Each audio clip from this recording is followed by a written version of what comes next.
Sveiki, ne tik TV žiūrovai. Šiandien nagrinėjame rimtą temą – metų mokslus. Nekartą sėdėdamas paskaitose pagalvoju, ką aš čia veikiu. Apie tai ir bus šis reportažas.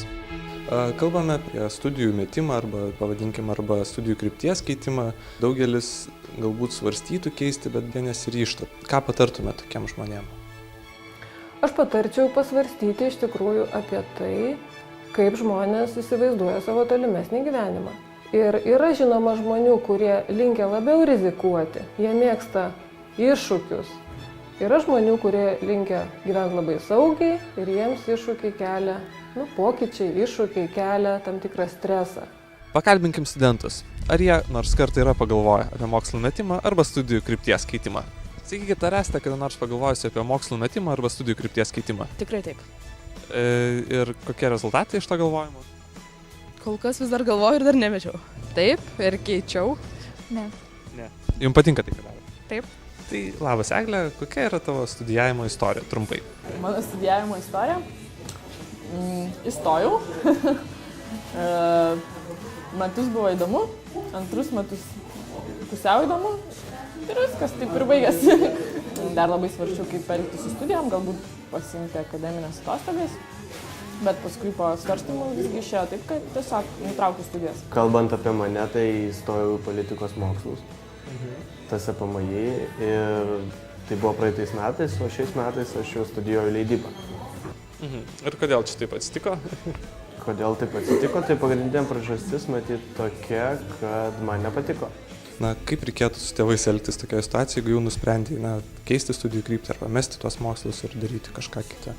Aš manau, kad vertėtų kiek įmanoma rimtesnius argumentus susirinkti ir šnekėti su tėvais argumentų kalba. Mes visi suprantam turbūt, kad nebus tokių idealių studijų, kur patiks absoliučiai viskas ir patiks ir kursas, ir dėstytojai, visi dalykai. Greičiausiai vis tiek kažkas bus negerai, kažkas bus netvarkoj. O kaip draugai reagavo į tai, kad tu nutraukei studijas?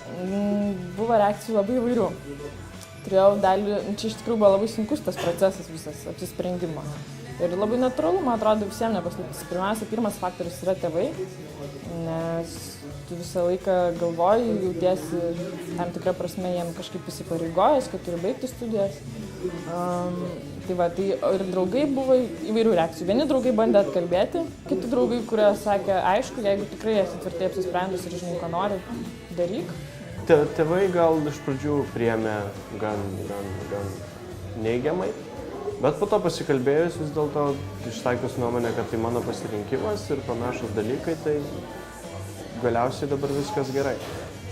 O ką patartum tiem žmonėm, kurie galbūt šiuo metu dvejoja, ar ne? Ką jam daryti, ko nedaryti, ar mesti, ar keisti studijų kryptį? Apsvarstyti. Tikrai susidėlioti prioritetus, paklausinėti gal vyresnių kursų studentų, kaip keičiasi mokslo kryptis. Tai tiem žmonėm aš patariu tiesiog išsigryninti, ko jie iš tikrųjų nori. Ir svarbiausia, man atrodo, nebijoti, nes pagrindiniai du dalykai, ko žmonės, kai pradeda svarstyti apie studijų metimą, tai yra bijojimas dėl tėvų. Ir sakau, ypač jeigu dar jie yra priklausomi finansiškai nuo tėvų, tada vėlgi jaučia tam tikrus įsipareigojimus. Kitas yra būtent visuomenės reakcija, nes iš tikrųjų visuomenės reakciją mes visi puikiai žinom, kad diplomas visiems atrodo šventas reikalas ir būtina baigti aukštąjį mokslą. Nesuprantu iš tikrųjų tokio dalyko, kaip 4 metus studijuoti tą, kas tau nepatinka, tai yra visiškas neproduktyvumas. Tiesiog, galima sakyti, laiko švaistymas.